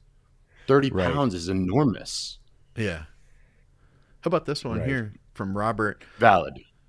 It says, should the calories in protein of hydrolyzed beef supplements be counted towards your daily macros and calories, or is that kind of a freebie because it's a supplement? Thanks so much, guys. No, it counts as protein. He's using beef protein. That counts as protein. If you're having 300 grams a day, you got to just math that in. Yep. Supplements count too. Yep. Yeah. I used to use my hydrolyzed beef collagen first thing in the morning, but now I try to keep it by other foods because of no matter what, it's going to be beneficial, right? Did I say hydrolyzed collagen, not just protein? Yeah. But the amino acid profile maybe isn't the best for growing muscle, but if you were to eat it with complete proteins, then you might have a better chance of better utilizing those protein calories as muscle too. So just because I'm kind of like, I want to try to get in all the protein I can, I take it with breakfast or close to. I'm taking in 30 grams of collagen a day. Good. That's high end. That's good. Yeah. And I'm using that really good stuff. So, yep. Oh, we got 1,000 Thai bots. Aaron, bodybuilding with Aaron. Hey, what's up, man? Cigars on me at the Arnold. I'll be doing the pro qualifier. Right. Oh, awesome. Nice. Awesome. He's a great guy. I'm glad he's going to be there Vegas doing now. that. Oh, yeah. He left to Thailand. No, well, he's tipped us in Thai bots, so I don't know how that's happening. He sent me a picture the other day of him holding this massive revolver. He's like, I'm at the range right now. He's like, what should I get? What should I buy? Was it the Desert Eagle? No, it was a revolver. It was just a big, massive, like 500. Yeah, it was like a 50 cal. Was it like something crazy? Yeah, it's like the 500 Magnum, the big one. Yeah. What about this one here? What time of day should you take your thyroid sups like T3 and T4? I've never used T4. I don't use it with anybody, so I don't really speak on that. T3, I actually had really good success taking it at night before bed. Okay. If I was just using a little bit, like I was just using like 25, I would take it at night before bed sometimes. I don't know where I got that from or whatever, but I liked it. I remember I took it in the morning with breakfast a couple times and felt like it made me really hungry. Yeah. And a little bit like not quite hypo, but just like starving. And I was like, I'd rather sleep through that. So I just started taking it at night and going to bed. That is our generation bodybuilding 101 right there. You guys sleep through this? Seeing from talking to some doctors and stuff that I dealt with, they say the best time to take it was actually an hour before your first meal. T3, Right, get your T3 in first thing in the morning, and then an hour or longer later have your food, and I think you're going to see the best results from it doing it that way. Now, if you want to avoid being hungry like Ron, then I guess his route would work. I always lean into the, not to say that there's not a better. I mean, I really do think that that's the best time to take it, but I always tell my clients to take their stuff when they won't forget. Yeah. Like that's the most important part, is to get it down, but apparently that is the optimal, is about an hour before your first meal. Yeah, you want it to be, that's one of the ones where you do want to be careful with your food intake. You want it to be on an empty stomach. And I used to, so it kind of has, I'm going to say it kind of has a short half-life, which it has a long half-life, but and it was Tanya Miller who's with us. She was like, no, it has a long half-life. But I was like, but no, I know it has a really short action. So there's a huge spike within the first several hours of taking it. And although the half-life is super, super long, most of the effect is happening early on. So the ideal way is to split it and to take it between meals, like AM fasted, and then take the other half of it, before bed, or 8 to 12 hours later, basically on empty. Yeah. If you really wanted to nail it. And then T4, it doesn't matter as much. You could just take T4 fasted in the morning. Yeah. I mean, I've worked with some great coaches. I have never had a coach that gave one single shit about T4. Chad Nichols said he never uses it, doesn't care about it. Chris Aceto didn't even know. He's like, I don't know, never even seen it. Chris gave the best response that one time. Like, T4, I don't even care. Like, what's that? He said something like, using T4 is the equivalent to paying your rent in rolls of pennies. Yeah. He's like, convert it to really dollars. Who cares? Yeah. And like, even back, like when I was with Scott Abel, he said T4 is waste of time. Don't even bother with it. He's where why? it's good? T3 is what you're looking for. Where it's good is that on growth, and I've seen, so I think a lot of people are just kind of doing this across the board. Kind of like, if I'm doing the this theoretical reasons to use things. Yeah, so they just do it. But I've seen it with some of the guys I work with. Two people I'm thinking of offhand, where if you use a high enough dose of growth or you use it long enough, then you start seeing an increased conversion from T4 to T3. It'll speed that up, leaving you with low T4. And really there's no reason that it should be a problem. But what I found is that if we do add some T4 in, even if it's not like bringing you all the way back up, it just seems to help both of these guys have a much better off season. So when we're trying to grow, they can handle food better. And we don't get like that it's not like getting a T4 effect. It's more productive. They tend to it seems like they utilize food better overall. There's like I've been using T3 and had my T3 and T4 levels checked. Yeah. And what I've done this multiple times when I was prepping. I remember like stopping my T3 for like a day or two. So it's, it's out of your system because a couple days it's gone. And getting my T3 and T4 checked, and they're both normal. Nice. No kidding. So it like bounced back real fast. Well, I think that there's a certain, I never used a heap of it. So I think like, especially with Cytomel, because it kind of peaks quick. Yeah. I think it's kind of like using Humalog. like a fast insulin. You don't disturb your own, like if you're taking 25 Cytomel a day once a day, Yeah. your own thyroid doesn't get interrupted at all. Like it just keeps Right. trucking. And then I like stop taking Cytomel and get my thyroid checked, and it's fine. It's the same. Like I never ever had any interruptions of any kind on paper with any of my thyroid functions using small amounts of Cytomel. Yeah. So I'm not saying that if you're running, like, I know guys that I remember talking to guys, they'd be like, oh yeah, run 150 T4 with 75 Cytomel. Yeah. And I'm like, what? Like how much are you starving? Are you eating 6,000 calories a day? What the fuck's going on? And I never ever got into that heavy thyroid use like that. Me neither. So yeah. We got a hello from Norway. We got people from all over the place, guys. Of course. Yes, and caffeine can diminish the absorption. But kind of like the food thing, I'll tell you that I felt like, because you can feel that the T3 working, like you said, Ron. You like feel the hunger, and like, I T3 know makes you like there were days where it wouldn't be perfect for me, where I'm like, well, I'm about to eat, and I forgot to take it, so I'm just going to take it now, whatever. And it was never to me, never like, oh, it didn't work today, you know? Right. There it is. Look at it. Keon watches me swim. See, that makes more sense to me. Yeah. There you go. There's the clarity we were all looking for. Keon's sitting on the boat with an ice cream, Yeah. watching his woman snorkel. That's that's clarity that I thought was definitely the case. That's perfect. Yeah. Yeah. Oh man. All right. Anybody remember Regan when he went over to Dubai? He said he left because they pushed him too hard. I vaguely And then he tried to do remember that. classic. Yeah. I remember that whole thing. Push so hard, win the gear. It says. Not Oh, push yeah. too hard on the gear side. Yes. Yeah. Yeah, well, that was the first time Regan suddenly got to 300 pounds. Yeah. It wasn't like a long, slow 300 pounds. It was like just all of a sudden he's 300 pounds. He's like, boom. Versus, I feel like this is from that back shot, a decent looking, like a legit, 300 off season. Yeah. Not a feel like death 300. Yeah. I like that. Get this last question, Scott, because I don't know the answer to it. So I'm the curious. longer we hang out, the more gear questions we get, guys. But this Guy- isn't gear.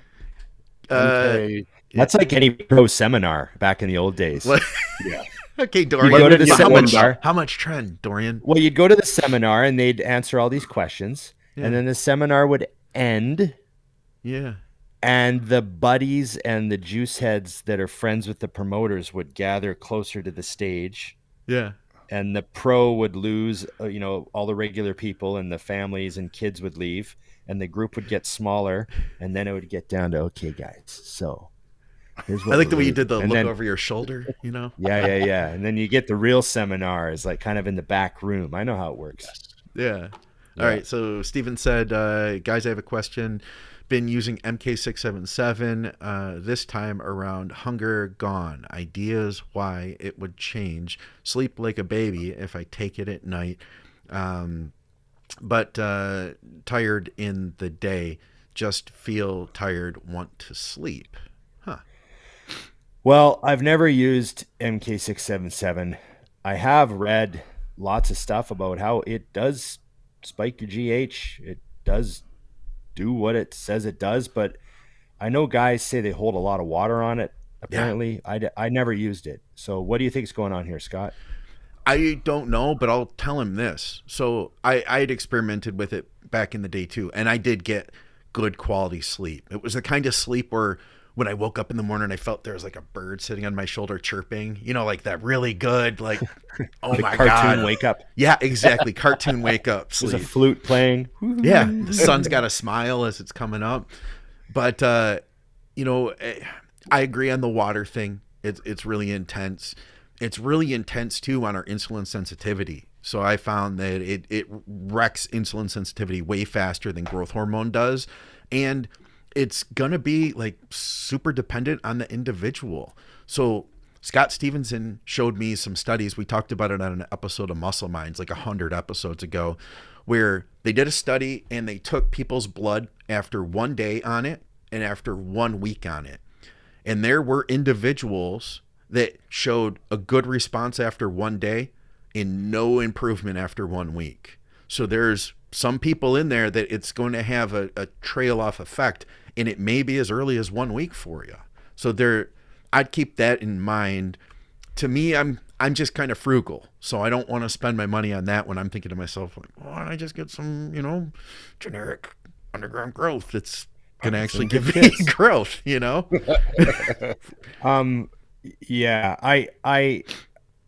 I want to touch on this first.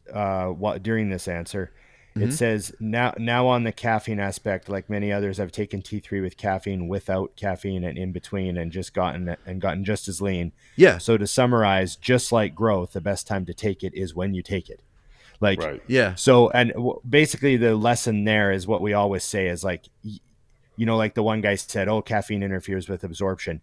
True, maybe true on paper, but a lot of this stuff, don't let it bother you, because we're talking like 1% and 2% and that sort of stuff. And it's not worth the day-to-day stress. Just plan to take it at a certain time so you always get it.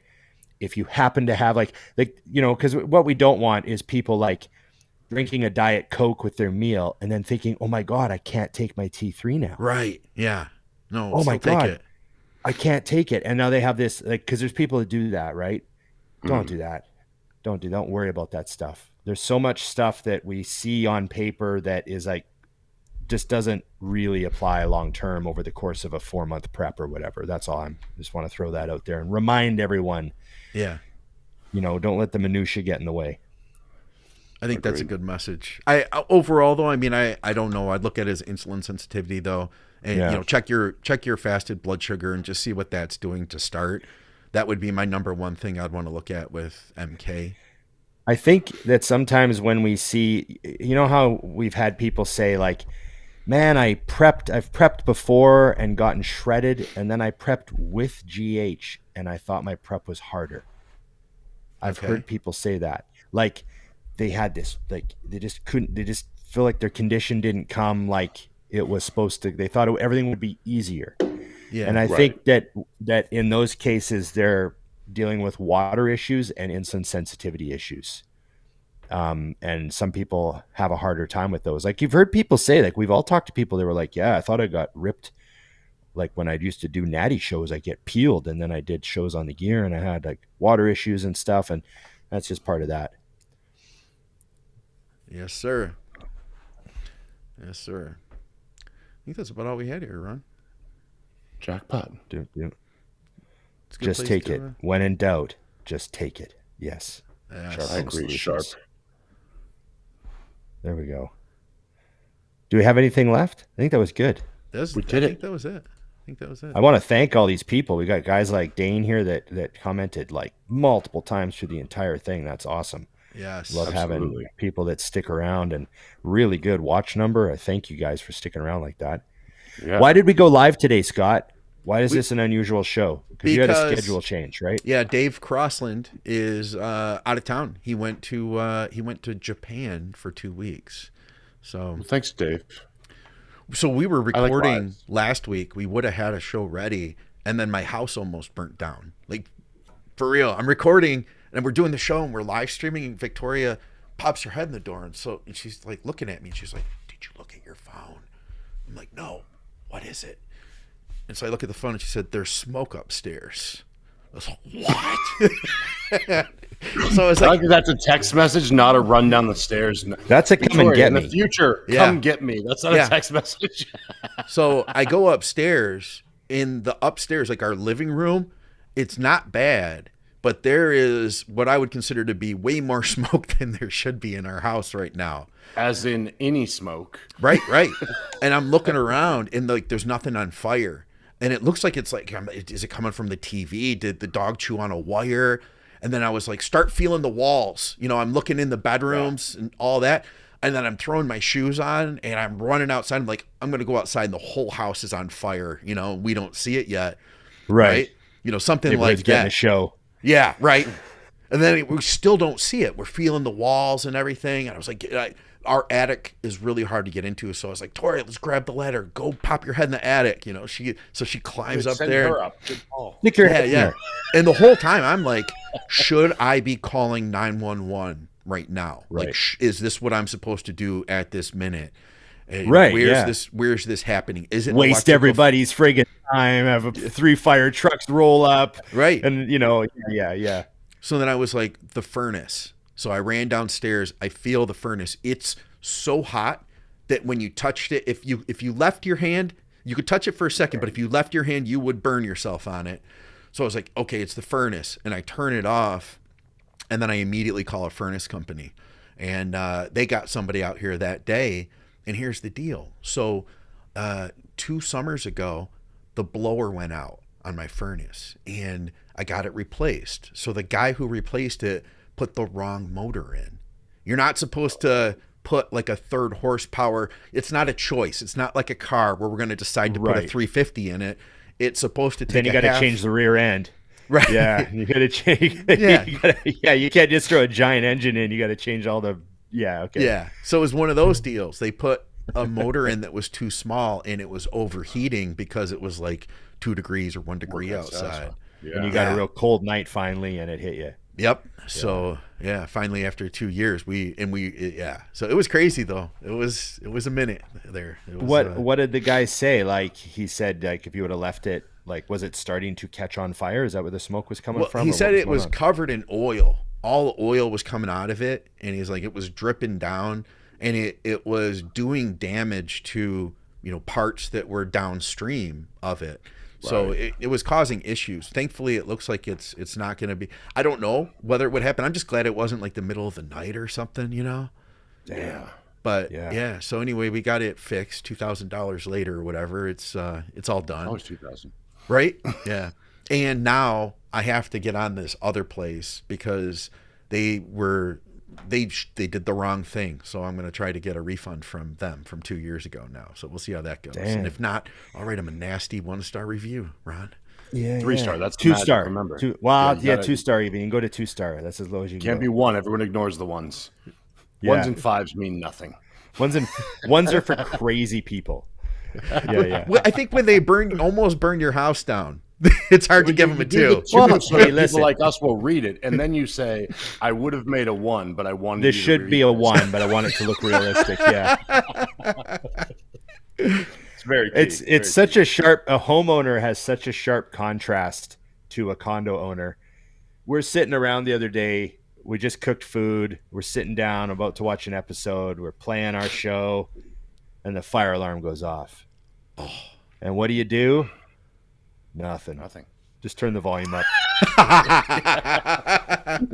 We just turned the volume up. One. Yeah, It's not just your volume house, so up you're real fine. loud.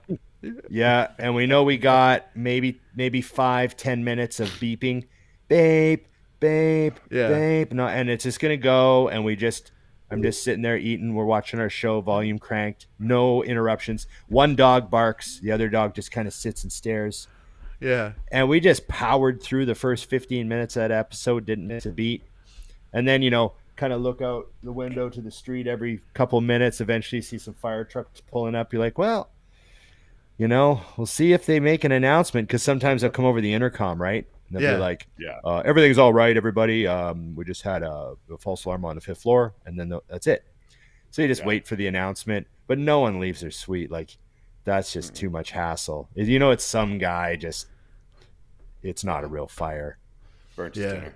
Andrew Barry's with us. What's up, Andrew? What up? The coach. Yes. We should ask Andrew Barry these gear questions. Yeah, we'll just send them all to Andrew to send him to the Blood, Sweat, and Gear podcast. Yeah. I like him. Didn't we have? Wasn't he on our Who Would Coach You list? What was that? Yeah, he was. Well, that's when I was on your show. That's when I was on your other show. No, that was here. No, that was they this show, asked us who would would you pick? Andrew and And we Yeah, thought didn't I pick Andrew. Yeah, he'd be a Didn't I good say fit Andrew? for you. I think you did. Yeah. Because he's a tall guy, and he always he himself had to worry about tall guy issues, like making sure he was full and stuff like that. Yeah. Okay. Making sure the I like arms that. popped. He's on break eating. Of course he is. Okay. I need to be doing some eating now. Me too. I'm on a schedule, Dusty. I'm not. I, Once I'm hungry, I'm like, I guess I'll eat now. I read a little, like it was a list of red flags for girls not to date, Okay. right? And it was You just know, had all all of them? these, yeah, and there's just all these things that are like, don't date. And then the one was like, if she has a beeping smoke detector in her house, like where the battery's dead and it gives that little chirp every like minute, chirp, Oh, it's the worst. Yeah. chirp. Yeah. And I thought to myself, I've been to people's houses and the chirp is happening. And they ignore it. You're I'm like like, nothing. Aren't you guys going to do something about that? They're like, what? I'm like, that chirp. Yeah, I don't know. I don't hear it. I'm like, oh my God. Yeah, if there's a chirp one time, I got the ladder out. I'm like, we're fixing this right now. Yeah, like I you just tuned I out keep and the moved on batteries with in your the life? house. Yeah. Oh God. Yeah. Have you Not guys happening. have you guys seen this before? Let me see if we can pull this up. This is the crazy to hot scale. Oh yeah. Yeah. Yeah. Yeah. I love how they've added to this because the original one was really great, but the fun zone, information only, do not chase. Yeah. Yeah. Do not chase into other zones. Husband zone. I like how Unicorn they have don't exist. the bottom 50% or the left side is just a no-go zone period for this. Yeah. Yeah. You know? Yeah. Don't even go there. I like the top danger zone. What was it? It has what did it? Oh, It has sorry. Snapchat. Yeah, the danger zone. You got to watch for the danger zone. I'll bring it back up there. Sorry. Bring it about back. that. Yeah. Where did it go? Why is it so hard to get back? All right. Has a there we go. Snapchat. Yeah, Has a Snapchat. lots of half naked mirror selfies. Danger zone. Some like to live dangerously, though. They like to live on that line. Yeah. There you go. This one was geared I like towards that. women, though. I can see here because it says Yeah, husband yeah, yeah. zone. But same applies either direction. Yeah. That's funny. Got to watch your. And hey, if you like to live dangerously, I'm not going to judge you. Been there. My girlfriend just did a bikini snowboard shoot. Oh, no That makes kidding. perfect sense. Yeah. Where are the snowboard You know. bikinis? Well, hey, in Canada, on a spring day, snowboard in a bikini if you want. She's not the first one to do it, Dusty. No, I'm just proud of her. That's all. Just proud. Yeah, the crazy hot spectrum. Yeah. Okay. No longer pros and Canadian worthless. Fact. Yes. Fact. I know. Okay. So we had a All good right, one, all. guys. Appreciate everybody. Yeah, I had a good live. I like hanging out with you guys. And I'm glad to know that my pro status will be grandfathered in Yes, me too. when I'm at the old guy meeting. They'll still refer to me as Ron Partlow, IFBB Pro. It's all that matters Very in this life. Okay. And Dusty, I want one of those shirts. I was going to comment on the Army Green shirt when we logged on. It's a good one. Done. We're doing the new logo though, so I'll have one for you at the Arnold. Getting Okay. made this Thanks, week, buddy. 'cause I gotta have those. Yeah. All right, all. Okay. I appreciate it. Remember, like, share, subscribe, comment, and Ring the bell. yes. And remember, IamMutant.com. Get your ice surge, get your all in, and everyone should get on the gear. Thanks for coming live, guys. Appreciate you on a Monday. Oh, St. Peter will ask for your pro card. That's amazing. I'm not getting in. Okay, thanks.